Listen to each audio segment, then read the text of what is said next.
지구 표면의 70% 이상을 덮고 있는 바다, 그 평균 깊이는 약 3.7km에 달합니다. 햇빛은 겨우 100m 깊이까지만 투과할 수 있기 때문에 그 아래는 완전한 어둠이 지배하죠. 놀라운 사실은 지구의 대부분이 물로 덮여 있다는 것은 곧 지구의 대부분이 완전한 어둠 속에 존재한다는 의미입니다. 바닷물은 지구 전체 물의 96%를 차지하는데 담수의 비율은 너무 작아서 모든 담수를 바다 표면에 펼쳐놓으면 두께가 고작 1.25m밖에 되지 않습니다. 더욱 놀라운 건 지구상 모든 생명체의 94%가 물속에 살고 있다는 사실이죠.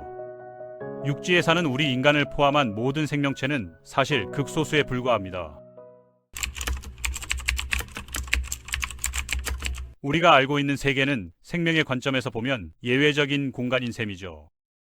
과학자들은 3,500m보다 깊이 잠수하면 아직 과학적으로 알려지지 않은 새로운 종을 발견할 가능성이 매우 높다고 말합니다. 동시에 인간이 버린 파편과 쓰레기를 발견할 가능성도 높다는 게 아이러니입니다. 우리는 화성 표면에 대해서는 상당히 많은 것을 알고 있지만 정작 우리 발밑 깊은 바다에 대해서는 거의 모르고 있죠. 빛이 부족하고 극심한 압력이 존재하는 심해는 탐험하기 매우 어렵습니다. 그렇기 때문에 최근까지도 우리는 바다 깊은 곳에 대해 거의 알지 못했죠. 하지만 기술의 발전과 함께 인류는 조금씩 그 미지의 세계를 밝혀가고 있습니다. 오늘은 바다의 가장 깊은 곳으로 떠나는 여행에 대한 이야기입니다. 바다의 바닥이 어떻게 생겼는지, 무엇으로 구성되어 있는지, 그리고 그곳에서 어떤 생명체들이 살아가는지 함께 살펴보겠습니다. 상상 속의 잠수정을 타고 깊은 바다로의 여행을 시작해볼까요?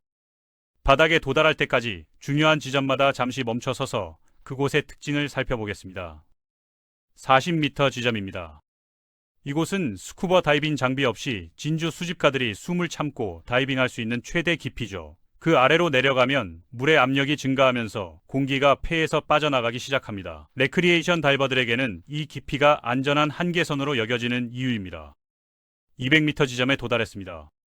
놀랍게도 전 세계 모든 수생 생물의 90%가 해수면에서 이 깊이까지의 구간에 존재합니다. 햇빛이 여전히 어떻게든 물속으로 침투하여 식물성 플랑크톤이 자랄 수 있는 환경을 만들어주기 때문이죠. 이 플랑크톤들은 광대한 생물량을 형성하여 작은 갑각류의 먹이가 되고 이 갑각류들은 다시 물고기와 고래 같은 대형 포유류의 먹이가 됩니다. 완벽한 먹이사슬이 형성되어 있는 구간인 셈입니다. 더 깊이 잠수할수록 빛은 점점 줄어들고 생명체의 수도 감소하기 시작합니다. 우리는 이제 황혼지대로 들어가고 있습니다. 332m, 이곳은 스쿠버 다이버 장비를 사용한 심해 잠수 기록이 세워진 곳입니다. 아무도 특수 장비 없이는 이보다 더 깊이 잠수할 수 없었죠. 565m 지점은 황제 펭귄이 기록한 최대 잠수 깊이입니다. 이 깊이에서는 광합성이 거의 일어나지 않습니다. 충분한 빛이 없어서 식물도 자랄 수 없죠. 그러나 비교적 많은 물고기를 찾을 수 있습니다. 다만 그들에게 이곳은 더 이상 가장 친화적인 환경이 아닙니다. 물고기들이 좋은 삶을 위해 이곳을 선택한 게 아니라 포식자로부터 숨기 위해 더 깊은 곳으로 들어온 것이죠. 1000m 황혼지대의 끝입니다. 이곳에 도달하는 햇빛은 1%도 되지 않습니다. 그러나 놀랍게도 이곳 주민들은 스스로 빛을 내는 법을 배웠습니다. 생물 발광이라는 화학 반응을 사용하여 먹이를 유인하거나 포식자를 막아내는 거죠. 최대 1000m 깊이에는 흡충류가 서식합니다. 해파리에 가장 가까운 친척인 이들은 긴 관 주위에 군집을 이루어 살아가는데 그 관이 공통 소화기관 역할을 한다고 합니다. 더 깊이 들어갈수록 생명체는 더욱 기괴하고 생소한 모습을 띠게 됩니다.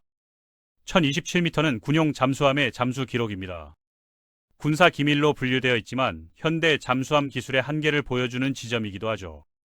잠수를 계속하면 완전한 어둠이 지배하는 자정지대에 진입하게 됩니다.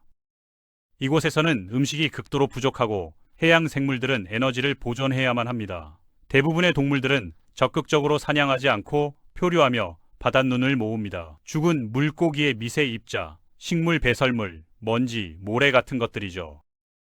2200m 지점입니다.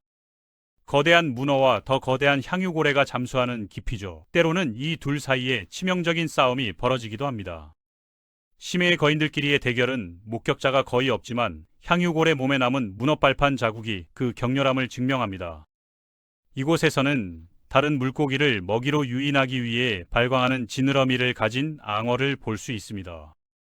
빛나는 미끼는 육즙이 많은 음식처럼 보이지만 사실 그 발광은 공생 박테리아에서 나오는 것입니다. 심해 생물들의 놀라운 적응 능력을 보여주는 사례죠. 6100지점까지 내려왔습니다. 이곳은 대륙 간 인터넷 케이블이 해저에 놓이는 깊이입니다. 현대 문명의 통신망이 이토록 깊은 바다를 가로지르고 있다는 사실이 놀랍죠. 바다의 90% 이상이 약 6000m 깊이에 해당하기 때문에 이 지점을 바다의 조건부 바닥으로 간주할 수 있습니다. 하지만 바다는 자체 바닥보다 훨씬 더 깊이 가라앉는 곳들이 있습니다.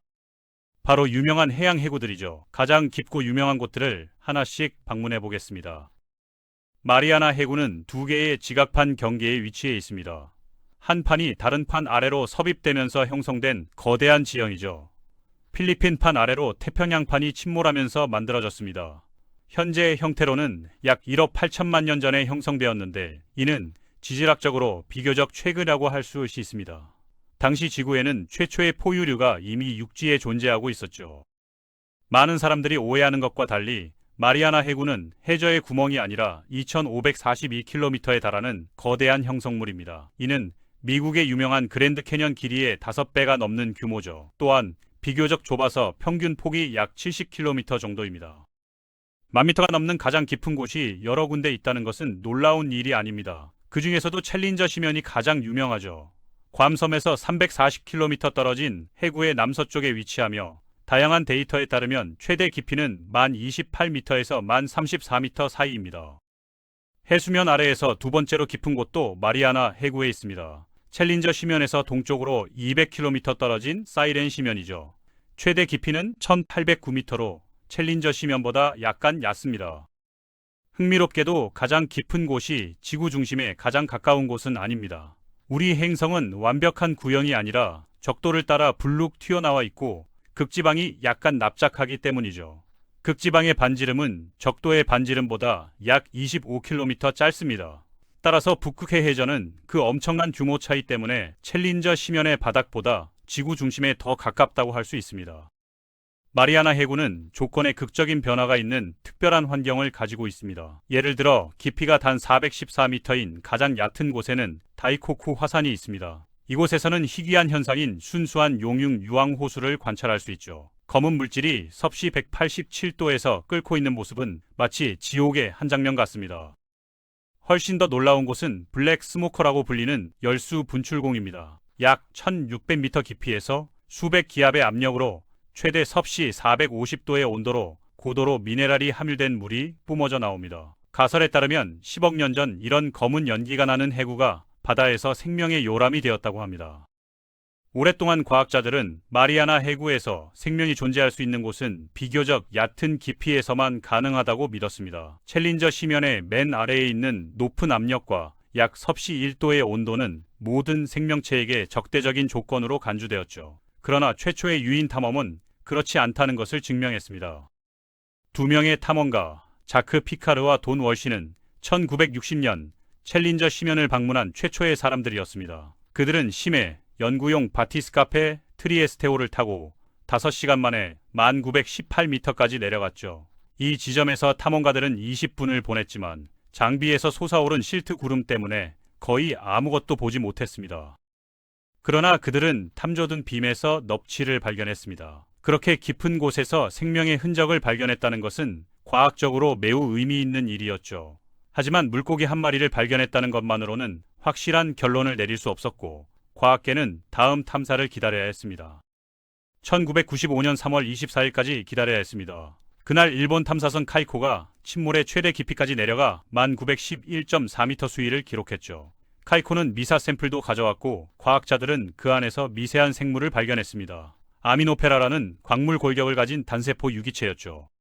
2011년 7월 또 다른 연구 탐사에서는 디지털 비디오 카메라와 강력한 손전등을 장착한 특수 모델 드롭 캠프를 사용하여 바다의 가장 깊은 곳을 탐험했습니다. 가장 인상적인 발견은 거대한 포라미니페라였죠. 크기가 10cm가 넘는 단세포 유기체로는 거대한 크기였습니다.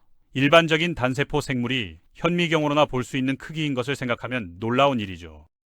다음 탐사는 2012년 할리우드 영화감독 제임스 카메론이 1인 유인 잠수정 딥시 챌린저호를 타고 진행했습니다. 타이타닉과 아바타를 만든 그 감독이 직접 심해 탐험에 나선 것이죠. 이후 과학자들은 토양 샘플에서 약 200종의 무척추 동물을 발견했습니다. 마침내 2014년 12월 또 다른 탐험대는 8,145m 깊이까지 도달하여 복잡한 다세포 생물을 발견했습니다. 과학자들이 이전에 알려지지 않았던 달팽이 고기처럼 생긴 물고기를 발견한 것이죠. 이 물고기는 심해 기록 보유자로 여겨집니다. 달팽이 고기 외에는 이 깊이에서 다른 물고기를 찾을 수 없었습니다. 다행히 이 종은 이 깊이에서 천적이 없기 때문에 평화롭게 살아갈 수 있습니다. 이제 지구 반대편으로 가서 또 다른 흥미로운 해양 저류층을 살펴보겠습니다. 푸에르토리코 해구는 카리브해와 대서양 경계에 있는 지질학적 구조입니다. 대서양에서 가장 깊은 저류층으로 가장 낮은 지점은 8,376m에 달합니다. 이 저류층은 미 해군 군함 미러키호를 기리기 위해 미러키 심도라고 불립니다. 이 지리적 발견은 1939년 2월 14일에 이루어졌지만 정확 깊이는 2018년까지 측정되지 않았죠. 최첨단 장비인 콩스버그 EM-124 멀티빔 소나를 통해 정확한 측정이 가능해졌습니다. 나중에 은퇴한 미 해군 장교에서 사모펀드 투자자로 전향한 빅터 베스코보는 2018년 12월 19일 대서양에서 가장 깊은 지점인 푸에르토리코 해구에서 최초로 유인 잠수를 완료했습니다. 그는 특수 제작된 잠수정을 타고 대서양의 심연을 직접 목격한 최초의 인간이 되었죠. 바다의 다른 많은 깊은 곳과 마찬가지로 이곳은 매우 격동적인 곳입니다. 지질학적으로 지진 활동이 활발하여 이미 이웃 섬들, 특히 푸에르토리코 섬에 재앙적인 결과를 가져온 적이 있습니다. 1918년 10월 11일 규모 7.1의 지진으로 인해 쓰나미가 섬의 서쪽 해안을 강타했습니다. 이 재해로 100명 이상이 사망하고 피해액은 수천만 달러에 달했죠. 일부 지구 과학자들은 가까운 미래에 강력한 지진이나 화산 폭발이 발생할 가능성이 있다고 경고하고 있습니다. NASA에 따르면 푸에르토리코 해구와 관련된 흥미로운 지질학적 이상이 있습니다. 해구 아래에 초고밀도 지질 구조가 존재한다는 것이죠. 밀도가 너무 높아서 바다 표면의 중력이 증가하여 약간 가라앉는 현상이 발생합니다. 이는 항해 장치의 정확도에 부정적인 영향을 미치기도 합니다. 푸에르토리코 해구의 동물상도 매혹적입니다. 2012년 로봇심해 잠수정이 해구 바닥으로 내려가 갑각류 떼를 촬영했습니다. 이 떼는 포획되어 분석을 위해 수면으로 끌어올려졌죠. 같은 탐사 영상에는 나중에 이곳에 있어서는 안 될 무척추 생물들도 녹화되었습니다. 우주홀 해양연구소의 스테이시 뷰리에 박사는 10에서 20cm 길이의 부드럽고 어두운 몸체를 가진 생물을 식별했는데 이것이 송과류 속의 해삼으로 밝혀졌습니다. 그는 또한 다른 생물에서 갑각류과에 속하는 단각류를 확인했죠. 이처럼 극한의 깊이에 생물이 존재한다는 사실 때문에 과학자들은 종의 생존에 대한 이론을 심각하게 수정해야 했습니다. 이제 태평양의 케르마덱 해구를 살펴보겠습니다. 마리아나 해구만큼 거대한 태평양의 심해 해구죠. 케르마덱 제도의 동쪽 기슭에 위치하며 통가 해구와 북쪽으로 연결되어 있습니다. 길이는 약 1200km이며 1889년 영국 펭귄호 탐험대에 의해 발견되었습니다. 깊이도 마리아나 해구보다 약간 짧은 47m입니다. 이 해구는 특정 동물 종으로 인해 특별한 관심을 받고 있습니다. 2012년 영구 탐험대에 의해 발견된 암피포드인 알리셀라 기간티아가 침강 바닥에서 발견되었는데 그 크기가 과학자들을 당혹스럽게 했습니다. 길이가 최대 34cm인 반면 다른 곳에서 발견되는 대부분의 갑각류는 길이가 약 2cm에 불과하죠. 이 거대한 크기는 극한의 심해 생활 조건에서 비롯된 역설입니다. 심해의 낮은 온도와 느린 신진대사가 오히려 거대화를 촉진했다는 이론이 있습니다. 리파리안과에 속하는 심해 어류도 이 해구에서 발견되었습니다. 더 정확히 말하면 리파리스 케르마데센시스라고 알려진 특별한 생물학적 종이죠. 6,472m에서 7,561m의 매우 좁은 수심 범위에서만 서식하는 두 번째로 깊은 곳에 사는 어류입니다.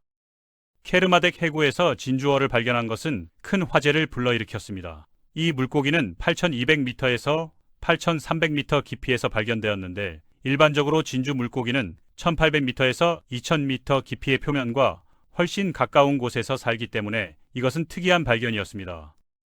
이 생물들이 어떻게 극한 깊이까지 도달하여 살아남았는지는 아직 완전히 설명되지 않았습니다. 일부 과학자들은 해류의 변화나 먹이를 찾아 우연히 내려갔다가 적응한 것일 수도 있다고 추측하지만 확실한 답은 아직 나오지 않았죠. 심해 탐사가 계속되면서 우리는 점점 더 많은 놀라운 발견들을 하고 있습니다. 최근 몇 년간의 기술 발전은 과거에는 불가능했던 깊이까지 도달할 수 있게 만들었죠. 특히 무인 잠수정의 발전은 인간이 직접 가기에는 너무 위험한 곳까지 탐사할 수 있게 해주었습니다. 심해 생물들의 적응 능력은 정말 놀랍습니다. 극한의 압력, 완전한 어둠, 극도로 낮은 온도, 그리고 부족한 먹이라는 조건 속에서도 생명은 방법을 찾아냈죠. 생물 발광을 이용한 의사소통, 느린 신진대사를 통한 에너지 절약, 특수한 단백질 구조를 통한 압력 적응 등 다양한 생존 전략들이 발견되고 있습니다. 심해에서 발견되는 생물들 중 일부는 지구상에서 가장 오래 사는 생물들입니다. 느린 신진대사 덕분에 수백 년을 사는 종들도 있죠. 어떤 심해 상어는 400년을 산다고 알려져 있습니다. 이는 인간의 수명을 훨씬 넘어서는 것이죠. 개인적으로 심해 탐사 이야기를 접하기 전까지만 해도 바다는 그저 우리가 수영하고 물고기를 잡는 곳 정도로 생각했지만 실제로 바다의 깊은 곳에는 완전히 다른 세계가 존재한다는 걸 알게 되면서 생각이 많이 바뀌었네요. 우리가 사는 육지는 지구라는 행성의 극히 일부분에 불과하다는 걸 깨닫게 되는 거죠. 2020년에는 마리아나 해구에서만 최대 6회의 유인 탐험이 이루어졌습니다. 이는 과거와 비교하면 엄청난 증가세죠. 기술이 발전하면서 심해 탐사의 빈도와 질이 모두 향상되고 있습니다. 앞으로는 더 많은 탐사가 이루어질 것이고 그만큼 더 많은 발견도 있겠죠. 심해에서 발견되는 것은 생물만이 아닙니다. 인류가 버린 쓰레기들도 심해 곳곳에서 발견되고 있습니다. 플라스틱 봉지, 음료수 캔, 심지어는 냉장고까지 마리아나 해구에서 발견되었다고 합니다. 인간의 손길이 닿지 않은 곳은 이제 거의 없는 셈이죠. 이런 발견들은 우리에게 환경 보호의 중요성을 일깨워줍니다. 바다는 무한한 쓰레기통이 아니라 수많은 생명체가 살아가는 터전이라는 걸 기억해야 합니다. 심해 생물들은 수백만 년 동안 완벽하게 적응해온 환경에서 살아가고 있는데 인간의 활동이 그 균형을 깨뜨리고 있는 거죠. 과학자들은 심해 생물들이 의학 분야에 큰 기여를 할 수 있을 것으로 기대하고 있습니다. 극한 환경에서 살아남기 위해 진화한 독특한 생화학적 메커니즘들이 새로운 약물 개발에 활용될 수 있다는 것이죠. 이미 일부 심해 생물에서 추출한 물질이 암 치료 연구에 사용되고 있습니다. 심해 탐사는 또한 우리가 외계 생명체를 찾는 데도 도움을 줄 수 있습니다. 목성의 위성 유로파나 토성의 위성 엔켈라두스 같은 천체들은 얼음으로 덮인 바다를 가지고 있을 것으로 추정되는데 그곳의 환경은 지구 심해와 비슷할 수 있거든요. 지구 심해 생물들의 생존 전략을 연구하면 외계 생명체가 어떤 형태로 존재할 수 있을지 추측하는 데 도움이 됩니다. 앞으로 기술이 더 발전하면 더 많은 비밀들이 밝혀질 겁니다. 아마도 우리가 상상도 못했던 형태의 생명체들이 발견될 수도 있겠죠. 심해는 여전히 미지의 세계이고 그곳에서 무엇이 발견될지 아무도 모릅니다. 적어도 확실한 건 심해가 우리에게 아직 들려줄 이야기가 무궁무진하다는 거죠. 오늘은 바다의 가장 깊은 곳들과 그곳에서 발견된 놀라운 생명체들에 대한 이야기였습니다.